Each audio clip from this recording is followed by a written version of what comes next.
same. Looking back at the past, all the lessons that I learned. Every fall, every loss was a bridge that I burned. Now I'm stronger, now I'm wiser, got the fire in my soul. Every step, every breath, getting closer to my goal.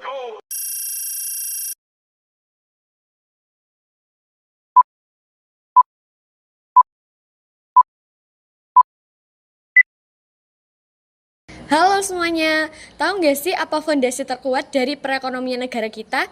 Ya, jawabannya adalah usaha mikro, kecil, dan menengah atau UMKM. Menurut Undang-Undang Nomor 20 Tahun 2008, UMKM adalah kegiatan ekonomi mandiri yang dijalankan oleh individu atau entitas yang bukan merupakan anak perusahaan besar.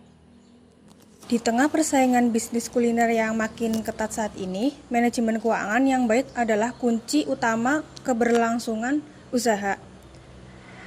Namun sayangnya, realitas ini di lapangan menunjukkan bahwa banyak perilaku usaha mikro yang masih mengelola keuangan mereka secara manual. Hal ini memicu lemahnya pengendalian internal, sulitnya memantau arus kas, sehingga ketidakakuratan data dan keuangan.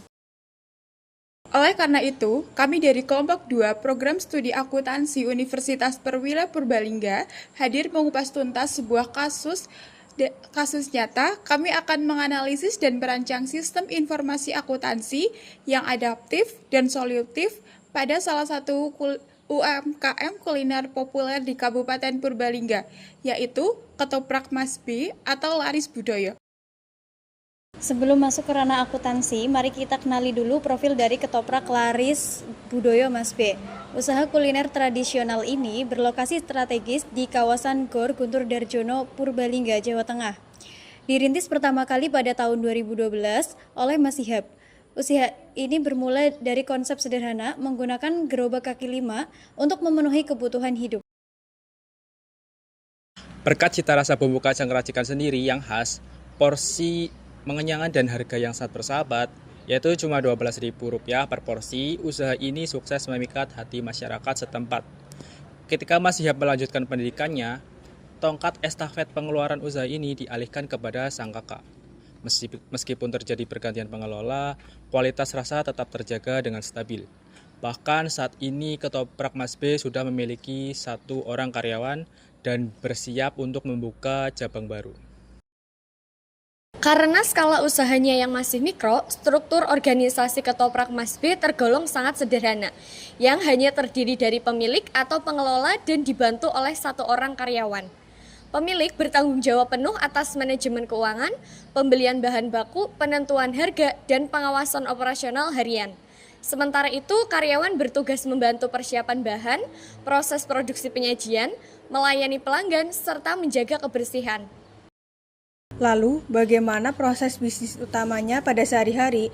Proses terbagi menjadi 4 tahap. Yang pertama, pembelian bahan baku yang dilakukan setiap hari oleh pemilik di pasar lokal.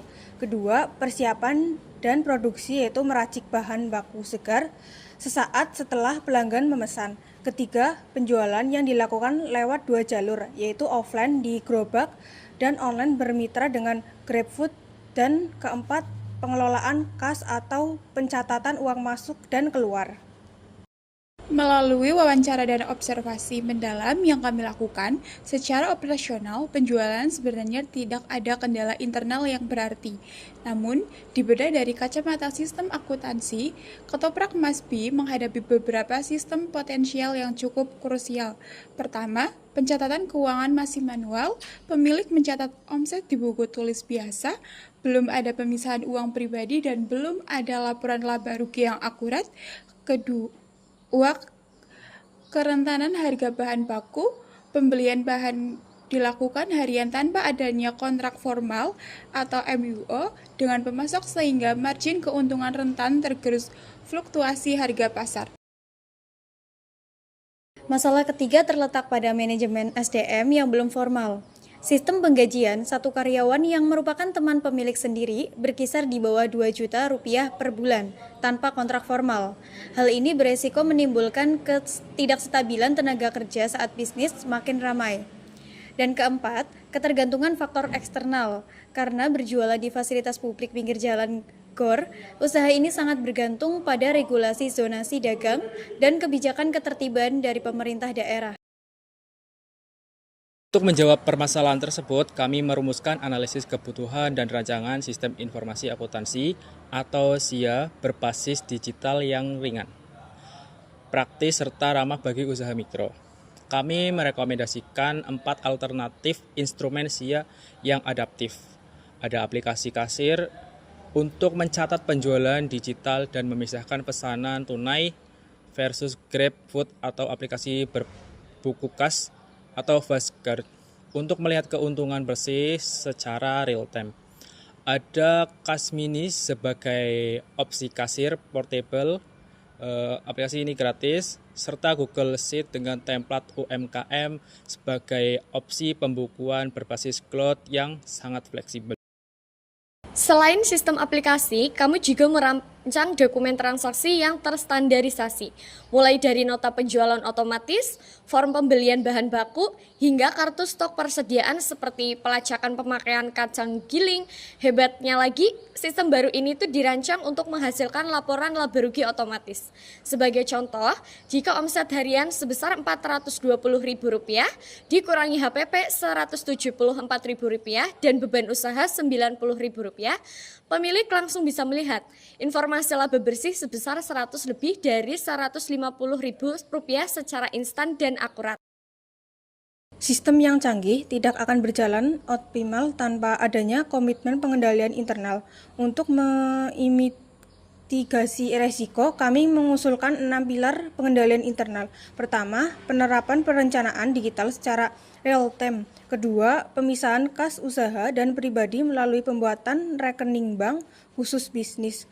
Dan ketiga, penyimpanan serta backup data berkala berbasis cloud agar aman dari kerusakan fisik. Yang keempat, ada pemeriksaan kas harian secara fisik. Kelima, pengendalian persediaan menggunakan kartu stok untuk menentukan batas pembelian kembali. Dan keenam, dokumentasi transaksi yang wajib didukung bukti nota digital. Proses implementasi sistem baru ini disarankan dilakukan melalui 5 tahap logis, mulai dari tahap persiapan, pelatihan, uji coba paralel, dengan pembukuan lama, implementasi penuh, hingga tahap evaluasi berkala.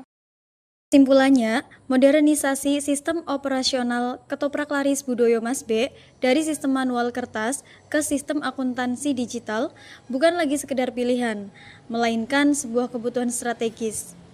Langkah nyata ini akan memberikan akuntabilitas keuangan yang kuat, sekaligus menjadi batu pijakan yang kokoh untuk membuka cabang baru. Bagi pemilik, kunci sukses dari transformasi ini adalah kedisiplinan dan konsistensi untuk menyinkronkan uang fisik dengan sistem digital setiap hari. Sementara bagi peneliti, selanjutnya sistem ini masih bisa dikembangkan lebih jauh, terutama dalam merancang sistem penggajian yang baku dan skema bagi hasil kemitraan.